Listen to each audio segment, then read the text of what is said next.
Hello, welcome to the morning market briefing. Welcome to August. 8 months. We're now in the 8th month of the year, August 1st, 2022. Thanks for joining us. I hope you had a great weekend. Hope you had a great sales tax free weekend here in Georgia. So back to school, no sales tax. I was at Walmart on yesterday afternoon, actually, and I looked at the receipt and the net tax was 2%, and I was very excited about that. So saved, a few pennies on my $66 grocery bill. So that was nice. Big.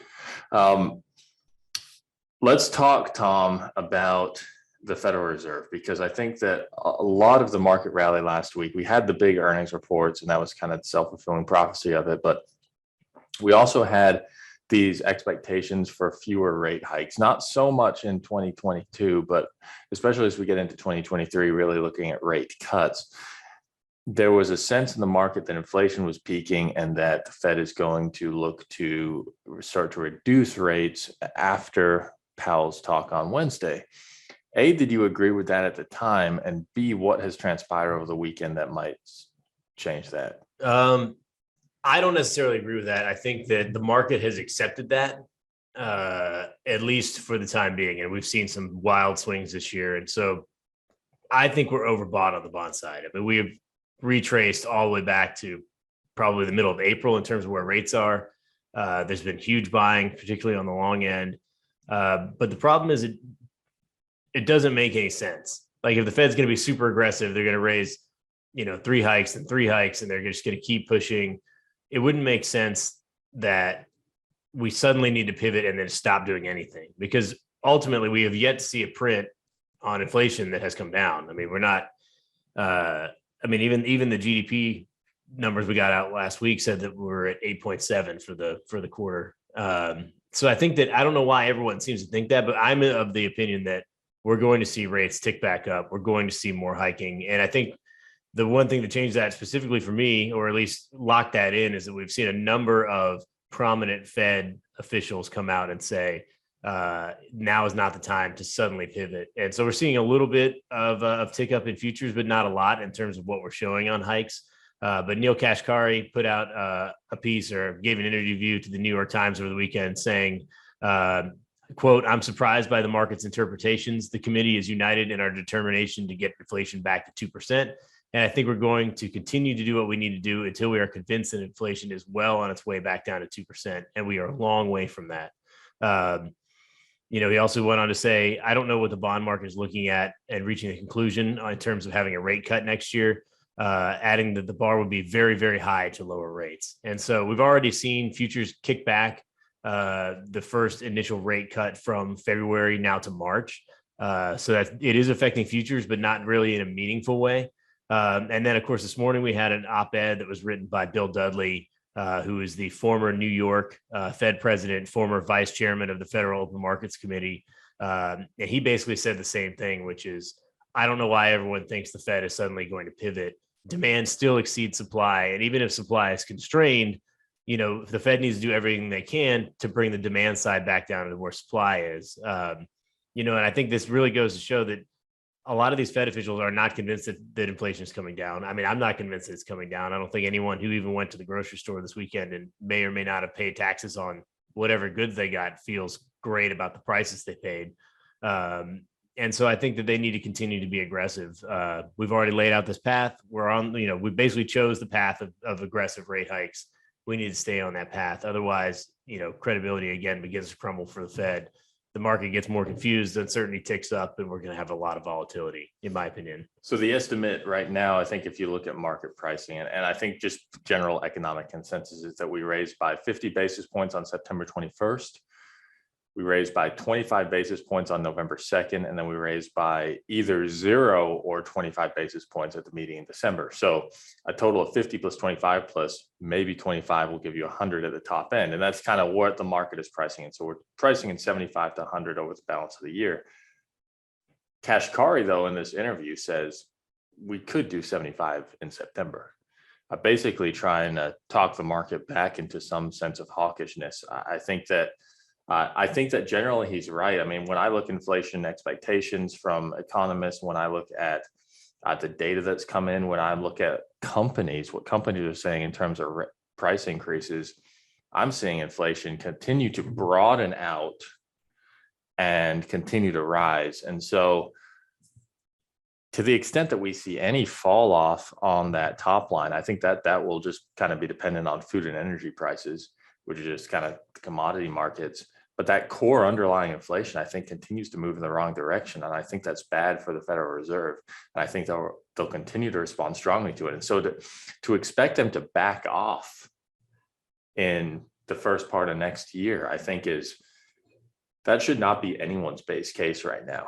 Because in order to be coming significantly down to 2%, not only do we have to crest the wave of inflation, but we actually have to be coming down, and we have to be coming down fairly rapidly. And we all know that the Federal Reserve acts late. So I don't think I think that they could do 75 basis points in the September meeting. And I think they could do 75 in the November meeting. I mean, none of this is out of the realm of possibility. I think that in their line of thinking would make sense.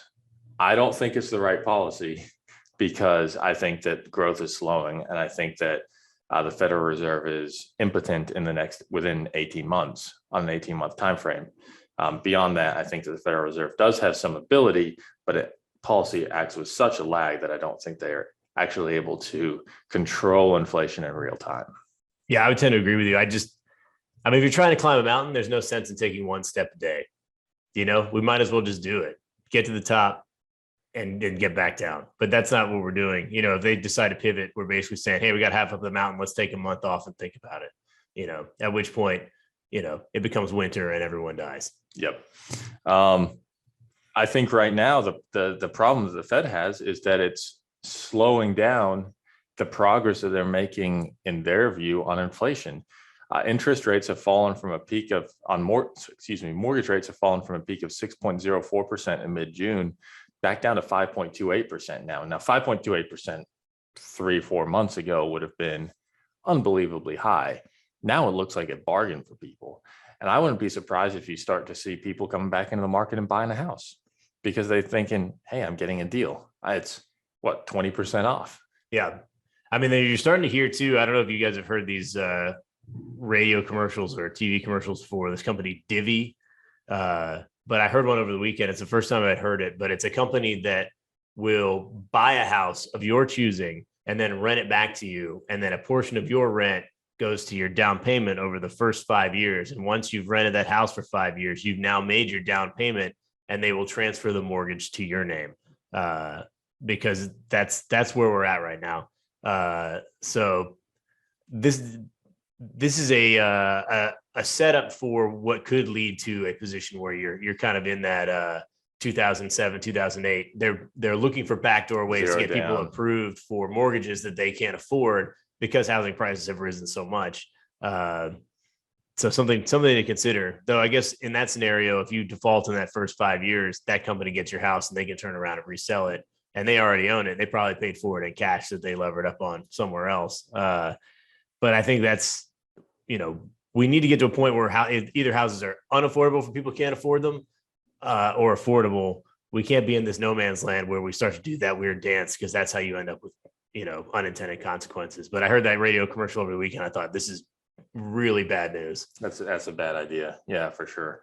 I mean, that's the thing. In financial people will continue to innovate to help people afford things. The problem is sometimes they take that too far. Yeah. If you can't afford something, don't buy it. That's economics 101. All right. Looking at the week ahead, it's a fairly little news flow over the weekend. We did have news that President Biden had got COVID again for the second time in a week. It seems like that issue with Paxlovid just continues to rise up. You beat it back pretty quickly, but then it comes back. So that's just something we'll continue to watch. But going forward this week, we have a big ISM manufacturing report today. The ISM services report is on Wednesday. That'll give us a gauge on how quickly or not quickly the economy grew in the month of July. We also have the big unemployment report on Friday. But the one that I might be watching before that is the Tuesday job openings number, which will be actually the result for the month of May. because that's on a 2-month lag. So we might begin to see job openings tick down because that's when things started to fall off and freezes began to happen. And then we have the big OPEC plus meeting on Wednesday. And that'll be interesting because OPEC has been increasing the amount of supply to the market by 640,000 barrels every month over the past year. Now they've fully recouped that. And the expectation right now, the hope was that they would actually continue to bring more oil back online. But that doesn't seem likely right now. And so any tightness from that meeting could result in higher oil prices.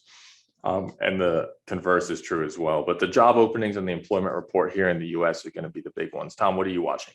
The big one I'm watching this week, and it's really a result of some news I saw this morning, is what bond issuance looks like at the corporate level this week. So Apple this morning announced that they were going to do a 4-part bond deal going out 40 years, basically to buy fund buybacks and dividend payments. And I think the interesting thing there is that if we are very overbought on the bond market, Apple's going to know it. They're probably thinking rates are going to pop. We're at the low point for the next, foreseeable future. We're going to dive in and issue some bonds. We're going to get them cheap, and we're going to use that money, to basically return that capital to shareholders at a very low value. And we've seen this a couple of times. We saw this, they were very, very active at the low point on rates, a couple different times over the course of the pandemic. And now, we've seen just a massive move on the long bond, and surprise, surprise, Apple's moving in with a 40-year issue that they're not going to have to pay very much money on. And so if you see other companies dive in this week, if we see a lot of issuance, I think that's a real indicator that we're at a low point, at least in terms of how people are thinking on the bond market.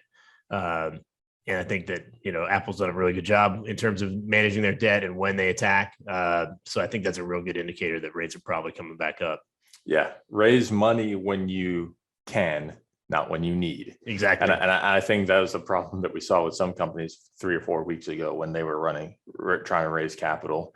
At the exactly wrong time. Right now, when things are just a little bit calmer, you got the smart people coming in, raising capital when they can, not when they need it. That's just smart balance sheet. It's no coincidence that Apple's jumping in my opinion. Yep. All right. So it'll be a busy week. Today will probably be the calm before the storm. We do have that ISM manufacturing report later today. Tomorrow we have the job openings. That won't be until 10 a.m. though. We do get Caterpillar earnings in the morning. We have Starbucks earnings after market. So that's what we'll be watching tomorrow. Have a great day, everybody. We will see you at 8:30 tomorrow.